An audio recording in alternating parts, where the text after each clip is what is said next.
આપણા સૌના લોકપ્રિય આપણા આદર્શ નેતા એવા ભાઈ શ્રી ચૈતરભાઈ વસાવાના સમર્થનમાં આયોજિત સામાજિક સભામાં ઉપસ્થિત મહારાષ્ટ્ર, રાજસ્થાન, ગુજરાત, અલગ અલગ બધા જિલ્લાઓમાંથી અને રાજ્યોમાંથી પધારેલા આદિવાસી સમાજના સૌ યુવાનો, વડીલો, આગેવાનોને મારા જય જોહાર, જય આદિવાસી. મંચ ઉપર ઉપસ્થિત ગુજરાતભરના આદિવાસી સમાજ માટે હંમેશા જેઓ લડે છે એવા ભાઈ શ્રી આનંદભાઈ પટેલ, હંમેશા જેમણે ચૈતરભાઈની સાથે ખભે ખભો મિલાવી અને ગુજરાતભરના મુદ્દા ઉઠાવ્યા છે એવા શ્રી સુદાનભાઈ ગઢવી, ચૈતરભાઈની સાથે મળી અને આદિવાસી વિસ્તાર માટે, અમારી પાર્ટી માટે, ગુજરાત માટે હંમેશા જેમણે કામ કર્યું છે એવા ભાઈ શ્રી મનોજભાઈ સોરઠિયા, મહારાષ્ટ્ર અને રાજસ્થાનથી પધારેલા આદિવાસી સંગઠનોના સૌ આગેવાનશ્રીઓ, નિવૃત્ત આઈએએસ સાહેબશ્રી, બધાનો પહેલા તો હું ખૂબ ખૂબ આભાર વ્યક્ત કરું છું કે આ મુશ્કેલ ઘડીમાં બધા એક થઈને ભેગા મળીને ચૈતરભાઈની સાથે ઊભા છે. દોસ્તો, ચૈતરભાઈ વસાવાને સરકારે સ્થાપેલી સરકારના પૈસાથી ચાલતી સરકારની અદાલતે 7 વર્ષની સજા આપી છે અને સરકારે સ્થાપેલી સરકારના નિયમથી ચાલતી અદાલતે જે સજાનો ચુકાદો સંભળાયો, એ સજા, એ ચુકાદો આ જનતાની અદાલતમાં લઈને અમે બધા આવ્યા છે કે તમને એ માન્ય છે કે નહીં.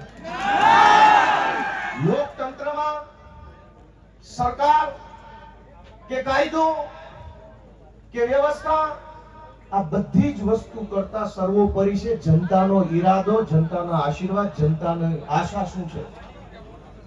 સરકારની પોલીસ સ્ટેશન, સરકારના સરકારી વકીલ, સરકારની ફોરેન્સિક લેબોરેટરીઓ, સરકારનો ફરિયાદી, સરકારની તપાસ, સરકારનો દલીલ, સરકારનું બધું જ, પણ જનતાની અદાલતમાં સરકારનું ના ચાલે. આ જનતાની અદાલત ભેગી થઈ છે, આદિવાસી સમાજની અદાલત છે.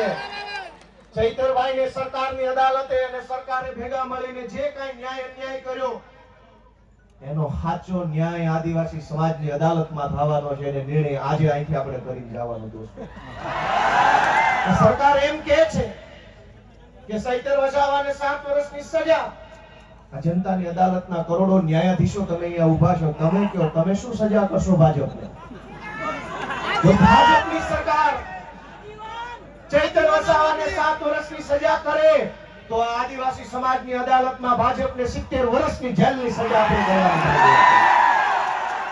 આવનારા 70 વર્ષ સુધી ભાજપનું બટન નહીં દબાવવાનું અને એને સજા આપવાનો નિર્ણય આજે આ જનતાની અદાલતમાં થવો જોઈએ. લોકશાહીમાં જનતાથી મોટું હોય કોણ? જનતાથી મોટું કોણ? જનતાથી મોટી પોલીસ નહીં, જનતાથી મોટું જંગલ ખાતું નહીં, જનતાથી મોટા મુખ્યમંત્રી પણ નહીં. સૌથી મોટી જનતા, અને જનતાએ નક્કી કર્યું કે અમારો નેતા ચૈતર વસાવા છે. દોસ્તો, એટલે આ સજા માત્ર ચૈતર વસાવાને નહીં, જનતાને છે આ સજા. કેમ કે જનતાએ નક્કી કર્યું ને અમારો નેતા ચૈતર વસાવા. તો કરોડો લોકોને જે ચૈતર વસાવા ઉપર વિશ્વાસ છે, કરોડો આદિવાસીઓને જે ચૈતર વસાવાની ઉપર આશા છે, એને જેલમાં પૂરવાનો અર્થ એ થયો કે કરોડો લોકોને ભાજપની સરકારે સજા આપી છે કે તમારી પાસેથી તમારો નેતા છીનવી લીધો. અરે ભાઈ સાહેબ, કેટલા વર્ષો પછી ભગવાનના આશીર્વાદથી, પ્રકૃતિના આશીર્વાદથી, વડીલોના આશીર્વાદથી, હજારો વર્ષો પછી એક લડાયક ચૈતર વસાવા જેવો નેતા આપણા ગુજરાતના આદિવાસી સમાજને મળ્યો. અનેક લોકો ધારાસભ્યો બન્યા, સાંસદો બન્યા આદિવાસી સમાજના મત આધારે, પણ આદિવાસી વિસ્તારોમાં ચાલતી નકલી સરકારી કચેરીઓ ઉપર પહેલી વખત બોલ્યું કોણ? ચૈતર વસાવા બોલ્યા. અનેક લોકો આદિવાસી સમાજના મતના આધારે સાંસદો, મંત્રીઓ બન્યા, પણ આદિવાસીઓની જમીન ઉપર વિવિધ કંપનીઓ લાવી આદિવાસીઓને ખદેડવાનું કામ કરતા હતા. એની વિરુદ્ધમાં પહેલો મજબૂત અવાજ ઉઠાવ્યો કોણે? ચૈતર વસાવાએ. કેવડિયામાં, તાપીમાં, છોટાઉદેપુરમાં ડાંગ જિલ્લામાં ચારો તરફ કંપની થર્મલ પ્રોજેક્ટ, ફલાણો પ્રોજેક્ટ, ઢેકણો પ્રોજેક્ટ, આ તમામ પ્રોજેક્ટના નામે આદિવાસીઓને ઘર વગરના, જમીન વગરના, શિક્ષણ વગરના, આરોગ્યની વ્યવસ્થા વગરના કરવાના ષડયંત્રને રોકવાનું કામ કર્યું કોણે? ચૈતર વસાવાએ કર્યું. અને સરકારના પેટમાં તેલ રેડાયું કે આ ચૈતર વસાવા આદિવાસીઓને કાં આટલો બધો જાગૃત કરે છે? કેમ આદિવાસી યુવાનોને જગાડે છે? કેમ સુતેલો આદિવાસી સમાજને જાગૃત કરવાનું કામ કરે છે? ચૈતર વસાવાનો ગુનો એ નથી કે જંગલ વિભાગના કર્મચારી સાથે બોલાચાલી કરી. ગુનો તો એ છે કે જંગલની જમીન તમારી છે અને તમને અપાવવાની છે, એવી જાગૃતિ સમાજમાં લઈને આવ્યા. ચૈતર વસાવાએ જો બીજા ભાજપના આદિવાસી નેતાઓની જેમ રૂપિયા બનાવ્યા હોત તો જેલમાં હોત કે ઘરે હોત?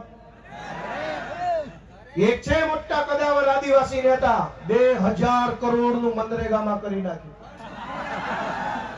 જેલમાં છે કે મેલમાં? આદિવાસીઓના મત લઈને, આદિવાસી વિસ્તારોની ગ્રાન્ટો ખાઈને 2000 કરોડ રૂપિયાનું બૂચ મારીને જો બેઠા હોત તો મેલમાં હોત. પણ જેણે આદિવાસીઓને પાય બચાવવાનું કામ કર્યું, આદિવાસી બાળકોના શિક્ષણ માટે લડાઈ લડ્યા, વિસ્થાપિતો માટે બોલ્યા, ગરીબ દીકરીઓ માટે બોલ્યા, તમામ પ્રકારની યોજનાના લાભ અપાવવા માટે બોલ્યા, એ ચૈતરભાઈને જેલમાં પૂર્યા. વિધાનસભામાં આજની તારીખમાં જેની ઉપર ગુજરાતની હાઈકોર્ટે આદેશ કર્યો હોય કે આ ધારાસભ્યો પર બળાત્કારની એફઆઈઆર નોંધો, જેની ઉપર બળાત્કારની એફઆઈઆર છે એ આજે વિધાનસભામાં છે. આજની તારીખમાં ધારાસભ્ય છે, જેલમાં નથી, બળાત્કારના આરોપી. જેની ઉપર મનરેગા કૌભાંડનો 2000 કરોડનો આરોપ છે એ વિધાનસભામાં ધારાસભ્ય થઈને બેઠા છે. જેની ઉપર જમીનો પચાવી પાડવાનો કેસ ચાલે છે 200 કરોડનો, એ અત્યારે ધારાસભ્ય છે. ગુજરાતના તમામ ચોર, લુચ્ચા, લફંગા, લબાડ, તોડબાજ, બળાત્કારી, ભ્રષ્ટાચારી, હલકા ગુંડા કરનારા બધા જ લોકો આલિશાન જિંદગી જીવે છે. અને એક મામૂલી ગુનાની અંદર ચૈતર વસાવાને 7 વર્ષની સજા. 7મા ધોરણમાં ભણવામાં આવતું કે દેવડીએ દંડાય છે ચોર મુઠ્ઠી ઝારના, ને લાખ ખાંડી લૂંટનારા મહેફિલે મંડાય છે. કરોડોના કૌભાંડ કરનારા લોકો વટથી ફરે છે અને આદિવાસી સમાજ માટે લડનારા ચૈતર વસાવાને જેલમાં પૂર્યા છે. દોસ્તો, મારી તમને એટલી વિનંતી છે કે લડાઈ બહુ લાંબી છે. આજે આપણે બધા અહીંયા ભેગા થયા છીએ, અહીંયા આકલા પડકારા, જુસ્સો, આમ કરી નાખું તેમ કરી નાખું કરીએ છીએ, પણ સાચું આમ અને તેમ કરવાનું ટાણું છે ને એ મતદાનના દિવસે આવતું હોય છે. લોકશાહી છે, આમ તેમ જે કાંઈ, અને નર્મદા જિલ્લા વાળાએ તો આમ તેમ કરીને બતાવી દીધું છે. જો આમ તેમ કેમ થાય ને, ગઈ ચૂંટણીમાં કહી દીધું કે આમ થાય. બહુ ચોંટા હતા, ઝૂકેગા નહીં સાલા. બટા પાડી દીધા. વડાપ્રધાને અહીંયા સભા કરી, ગૃહમંત્રીએ સભા કરી, પ્રદેશ પ્રમુખે કરી, પણ નર્મદા જિલ્લાના આદિવાસીઓએ કીધું ઝૂકેગા નહીં સાલા. આને કહેવાય અસલ ટાઈગર. પણ દોસ્તો, હું તમને છેલ્લી 2-3 વિનંતી કરીશ કે ચૈતરભાઈનો ગુનો શું? આ ભાજપ વાળા ટીવીમાં, સોશિયલ મીડિયામાં ચૈતરભાઈને બદનામ કરવાનું કામ કરે છે કે એણે વન વિભાગ વાળાને આમ તેમ કહી દીધું, ધાકધમકી કરી લીધી. તમારા વન વિભાગ વાળા, તમારા પોલીસ વાળાએ અમારી હારે જે ધાકધમકી કરી છે ને એની સજા 700 વર્ષ આપો તો ઘટે એમ છે. આખા ગુજરાતમાં સરકારી માણસો જનતા હારે કેવું વર્તન કરે છે? સરકારી મામલતદાર, સરકારી પીએસઆઈ, સરકારી ટીડીઓ, સરકારી પ્રાંત, સરકારી આરએફઓ, આ બધા જ લોકો રાજ્યની નાની નાની જનતા સાથે કેવું વર્તન કરે છે? ઈ વર્તનની જો સજા આપવા બેસીએ ને તો એકેય માયનો લાલ ઓફિસમાં બેસી નહીં શકે, બધાને જેલમાં પૂરવા પડે. ચૈતર વસાવાએ 4 શબ્દો શું કીધા તો માઠું લાગ્યું. પણ દોસ્તો, ચુકાદો જનતાની અદાલતમાં લાવવાનો છે. તમારે નિર્ણય કરવાનો છે કે આજ ચૈતર વસાવાને તમારા આશીર્વાદથી એક વખત ગુજરાતની સરકારમાં બેસાડો, પછી ખબર પડશે કે કેવી રીતે ન્યાય કરી શકાય. આપણે ક્યાં સુધી અન્યાય સહન કરવાનો? માંડ કરીને એક નેતા મળે, એક બાજુ બધા જ ભ્રષ્ટ નેતાઓ સમાજ માટે બોલે નહીં, લડે નહીં, અવાજ ઉઠાવે નહીં, ચૂપ થઈ જાય. એક બાજુ માંડ એક બોલનારો નેતા મળ્યો હોય, એને જેલમાં પૂરી દેવો.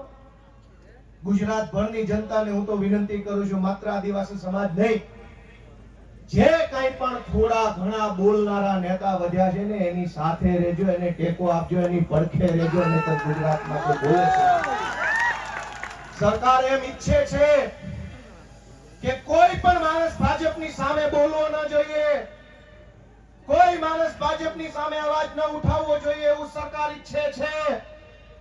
પણ કેટલાક માણસો ચૈતર વસાવા હોય, પ્રકૃતિમાંથી પેદા થયેલા હોય, કોઈના બાપથી નો બીવે, સરકાર હોય કે સરકાર હોય કે કોઈ હોય.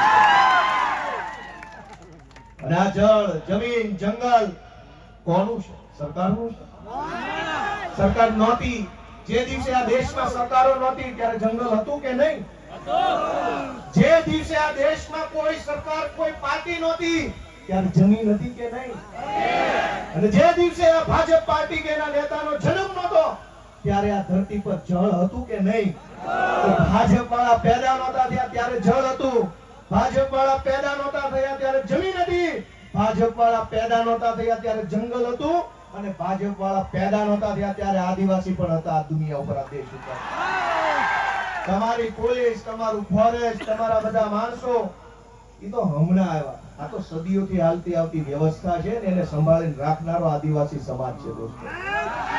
આદિવાસી સમાજ જળ, જમીન, જંગલની રક્ષા કરે અને આદિવાસી સમાજની રક્ષા ચૈતર વસાવા કરે છે. એ વાત ભાજપ વાળાને ગમતી નથી. દોસ્તો, અમારી લીગલ ટીમે મહેનત કરી અને હાઈકોર્ટમાં અપીલ ફાઇલ કરી.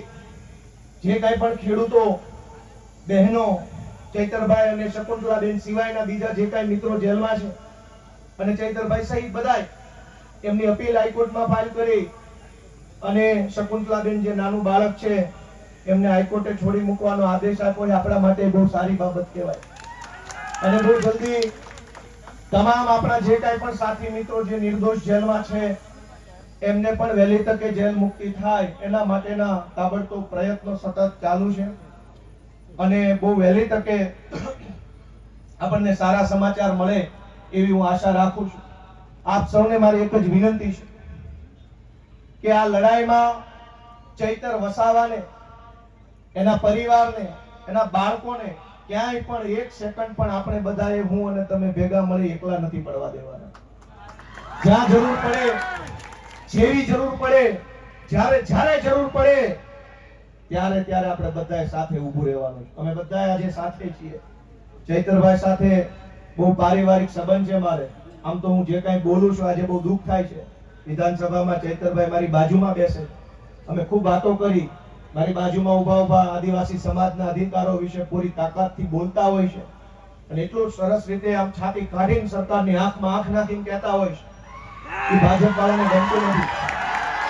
ભાજપ વાળાને એ વાત ગમતી નથી કે એક આદિવાસીનો છોકરો વિધાનસભામાં ઉભા રહીને મંત્રીઓની ફોજ, મુખ્યમંત્રી બેઠા એની સામે આંખમાં આંખ નાખીને બોલે છે કે આ જળ, જમીન, જંગલ અમારું છે, તમને નહીં ઘૂસવા દઈએ. બીજા પણ આદિવાસી નેતાઓ છે. યસ સર, જી sir, sir ticket sir, ticket. Sir સમાજને છેતરી જાય, વાંધો નહીં, સમાજને આંખો બંધ કરાવી દઈશ, ઊંઘાડી દઈશ. મને ટિકિટ આપો એટલે હું મારા સમાજને છેતરીને મળી આવીશ. આનંદભાઈ પણ જોતા હશે. આનંદભાઈ પણ બોલે છે વિધાનસભામાં પૂરી તાકાતથી આદિવાસી સમાજ માટે. એ ચૈતરભાઈની પેલી બાજુ બેસે.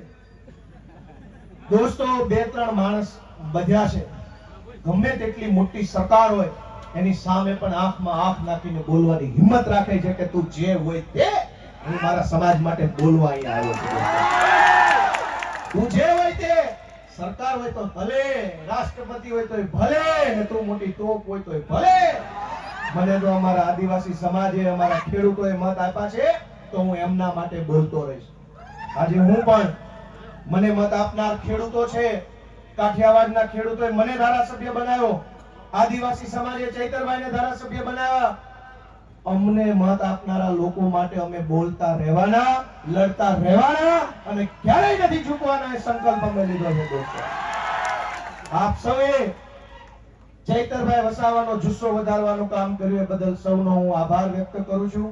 જય આદિવાસી.